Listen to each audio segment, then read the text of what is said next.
Hello and welcome back to Hyperplay. The reviews are coming in for the Anbernic RG slide, and here are 5 things you need to know. We're not going to cover performance, we cover the high end of performance in another video, link in description. The first thing you need to know is the RG slide has a good but not great screen. On viewing the promo videos from Anbernic, punters were a little bit concerned that the screen looked slightly washed out, and although in the hand the screen is not as washed out as it appears on screen here, certainly it can't compare in terms of vividness, contrast and deep rich colours to something like the Retroid Pocket 5. But then again, what can? It's a good screen with nice sharp clarity, a little bit cool, but yes, perhaps not the best in class. The touchscreen function works very well, that's been confirmed.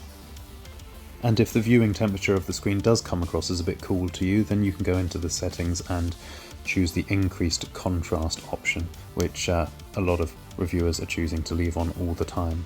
The second thing to know about the RG slide is it's very heavy. This is what impresses people the most as soon as they pick it up.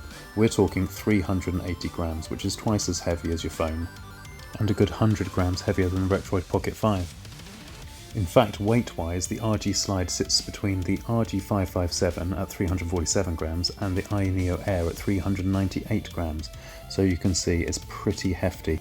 Compared to its younger brother, the PSP Go, the Anbernic RG slide is well over twice the weight, and remember, this image is to scale as well.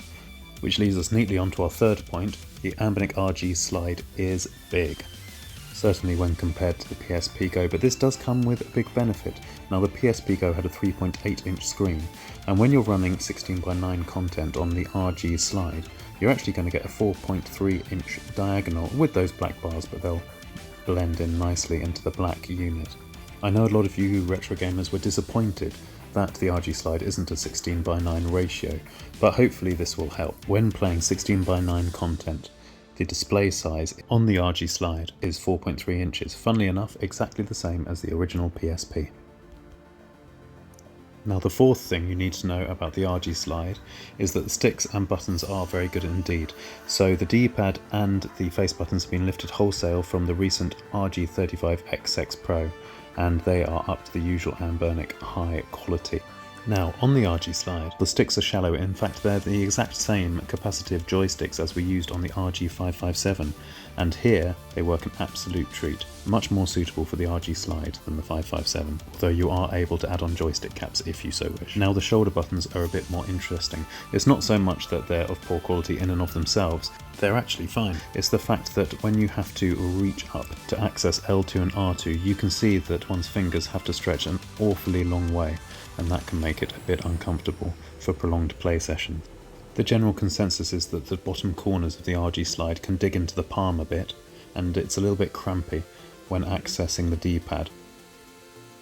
Infinitely more comfortable accessing the RG slide's thumbsticks though. Now, our fifth point about the RG slide is perhaps the most crucial: the price. If the RG slide is priced around $150, we're all laughing. Great bargain at that value. $180? Pause for thought. $200+? Yep, we're all in floods of tears. It won't be worth that. That is the general consensus. We've done a video on the price problem that the RG slide faces, given the stiff competition from Retroid in this price bracket. And there you have it, 5 key takeaways from the early reviews of the RG slide. At the time of recording, we don't know the price, but you may well know it already because we'll put it in the title to this video as soon as it's revealed, and we'll also put a purchase link in description when the RG slide goes on sale on Friday the 20th of June. I do hope this 4-minute 5-point whirlwind review roundup was of use to you. If it was, please do go ahead and tap that like button, I'd be so grateful, and please do subscribe. We've got plenty more awesome content on the way. And all that remains to be said is happy handheld gaming, vertical, horizontal, or on the slide. Thanks for watching. Goodbye.